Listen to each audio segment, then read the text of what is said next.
Damai sejahtera Allah yang melampaui segala akal, itulah juga kiranya memelihara hati dan pikiranmu di dalam Kristus Yesus Tuhan kita.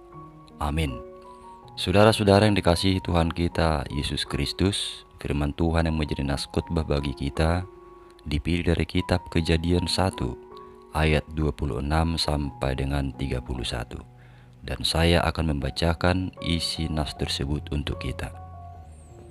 Berfirmanlah Allah, baiklah kita menjadikan manusia menurut gambar dan rupa kita, supaya mereka berkuasa atas ikan-ikan di laut, dan burung-burung di udara, dan atas ternak, dan atas seluruh bumi, dan atas segala binatang melata yang merayap di bumi.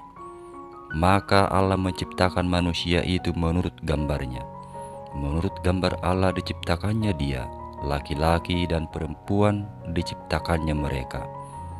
Allah memberkati mereka, lalu Allah berfirman kepada mereka, beranak cuculah dan bertambah banyak, penuhilah bumi dan taklukkanlah itu, berkuasalah atas ikan-ikan di laut dan burung-burung di udara, dan atas segala binatang yang merayap di bumi. Berfirmanlah Allah, lihatlah, aku memberikan kepadamu segala tumbuh-tumbuhan yang berbiji di seluruh bumi, dan segala pohon-pohonan yang buahnya berbiji, itulah akan menjadi makananmu. Tetapi kepada segala binatang di bumi, dan segala burung di udara, dan segala yang merayap di bumi, yang bernyawa, kuberikan segala tumbuh-tumbuhan hijau menjadi makanannya. Dan jadilah demikian. Maka Allah melihat segala yang dijadikannya itu sungguh amat baik. Jadilah petang dan jadilah pagi, itulah hari ke-6. Demikian firman Tuhan. Saudara-saudara yang dikasihi Tuhan kita Yesus Kristus, firman Tuhan yang menyapa kita saat ini adalah berita tentang penciptaan Allah pada hari terakhir, yakni hari yang ke-6. Khususnya tentang penciptaan kita manusia.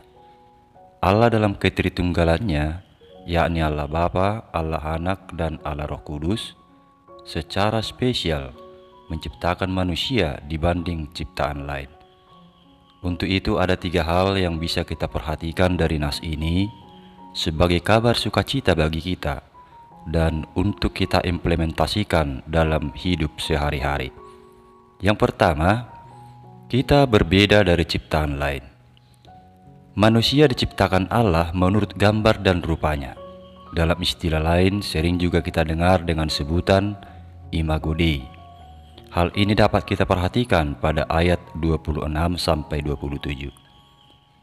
Apa artinya kita diciptakan menurut gambar dan rupa Allah itu? Kalau kita manusia diciptakan menurut gambar dan rupa Allah, maka itu mau mengingatkan kita juga agar kita mencerminkan siapakah Allah dan segala sifat-sifatnya lewat kehidupan kita di dunia ini. Baik kita sebagai laki-laki maupun perempuan adalah sama di hadapan Allah. Kodrat kita bisa berbeda, tetapi harkat sebagai manusia adalah sama di hadapan Allah. Nah, yang menjadi pertanyaan bagi kita, ketika orang melihat diri kita dimanapun kita berada dan bagaimanapun status kita masing-masing, baik sebagai laki-laki atau perempuan, sehat atau sakit, kaya atau miskin, kuat atau lemah, pintar atau tidak, pejabat atau buruh, dan sebagainya. Gambar siapakah yang terlihat dari keberadaan hidup kita? Gambar Allahkah sehingga orang lain mengenal dan takluk kepada Allah? Atau jangan-jangan justru keberadaan kita sendiri menjadi batu sandungan bagi orang lain karena kita menyelewengkan pengertian tentang Allah dan tidak mencerminkan Allah dengan sebenarnya. Hal ini tentu menjadi renungan bagi kita setiap orang percaya ketika firman Tuhan berkata bahwa kita manusia adalah imago Dei atau diciptakan menurut gambar dan rupa Allah, agar kita benar-benar memuliakan Allah dalam segala kehidupan kita, sehingga orang lain sungguh-sungguh dapat melihat Allah Bapa yang telah menebus kita di dalam Yesus Kristus dan menuntun kita di dalam Roh-Nya, bahwa Dialah Tuhan yang harus disembah dan dipercayai.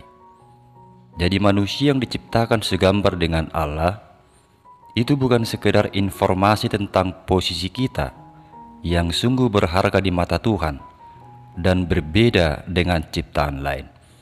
Namun keberadaan kita dengan ciptaan lain oleh karena kita diciptakan segambar dengan Allah itu juga hendak menyadarkan setiap orang agar melalui hidup kita ini tercerminlah Allah dan segala kasih, kebaikan serta sifat-sifatnya yang mulia di dalam segala status dan keberadaan kita.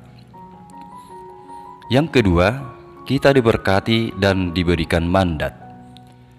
Setelah Tuhan menciptakan kita manusia, selanjutnya Allah pun memberkati manusia itu, dan berkat itu Tuhan kehendaki untuk memakai kita sebagai perpanjangan tangan Tuhan dalam melakukan tugas atau tanggung jawab terhadap dunia dan segala isinya, yang sering juga disebut dengan mandat. Mandat yang dimaksud adalah untuk memelihara, mengolah, dan merawat atau melestarikan bumi dan segala isinya dengan baik.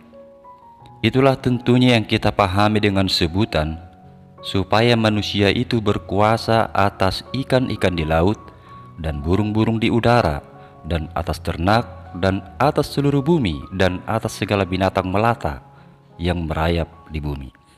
Seperti yang tertulis pada ayat 26 dan 28 tadi. Dalam tanggung jawab itu, Allah melihat bahwa manusia membutuhkan kerjasama dengan sesama yang lain.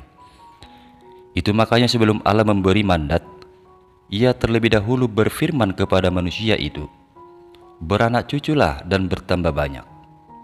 Namun kita perhatikan Allah tidak menentukan seberapa banyak kuantitas manusia itu untuk memenuhi bumi dalam mengelola dan melestarikan alam ciptaan Tuhan itu.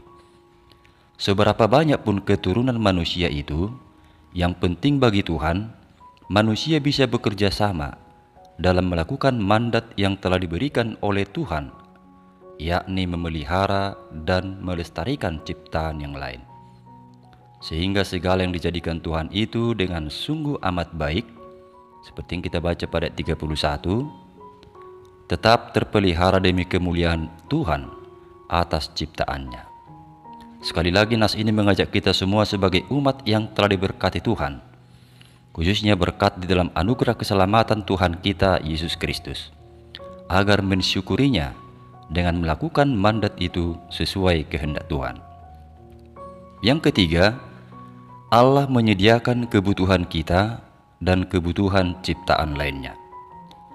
Pada ayat 29-30 sangat jelas nas ini menyaksikan pemeliharaan Allah untuk kelanjutan hidup segala yang diciptakannya, bahwa Allah telah menyediakan kebutuhan manusia dan ciptaan lainnya. Tentu hal itu mau menegaskan kepada kita, khususnya di zaman kita sekarang ini, agar tetap mempercayai pemeliharaan Tuhan dalam kelanjutan hidup selama kita masih di bumi ini. Memang kebutuhan kita manusia yang Tuhan sediakan itu tidak melulu kita peroleh seperti manna surgawi, yakni tanpa ditanam oleh umat Israel, namun mereka bisa menikmati manna tersebut. Melainkan harus dibarengi usaha kita, bekerja, dan yang terpenting juga mendoakannya, orait labora. Namun waspadalah terhadap kekhawatiran dan takut kekurangan, sehingga berusaha memenuhi kebutuhannya secara berlebihan, maka terjatuhlah pada ketamakan dan tidak memperhatikan sesama yang lain. Firman Tuhan berkata, "Berjaga-jagalah dan waspadalah terhadap segala ketamakan, sebab walaupun seorang berlimpah-limpah hartanya, hidupnya tidaklah tergantung daripada kekayaan itu." Lukas 12 ayat 15. Hiduplah dalam tuntunan iman dengan mengandalkan Tuhan Yesus sebagai sumber berkat, bukan sebaliknya mengandalkan berkat-Nya. Jadi walaupun hidup terkadang harus menghadapi kesulitan dan kekurangan, tetapi ia tidak akan kehilangan pengharapan akan kebutuhan hidupnya. Tetapi sebaliknya ia percaya bahwa Tuhan menyediakan kebutuhan umat-Nya. Sebab Allah kita adalah Jehovah Jireh, atau Allah yang menyediakan. Saudaraku, itulah 3 hal sebagai kabar sukacita dari nas ini, sekaligus untuk kita implementasikan dalam segala keberadaan hidup kita sebagai ciptaan Allah yang paling mulia dari segala ciptaan lainnya. Sehingga seperti topik kita saat ini mengatakan kemuliaan Allah atas ciptaannya, itu bisa selalu tercermin di dalam kehidupan kita. Amin.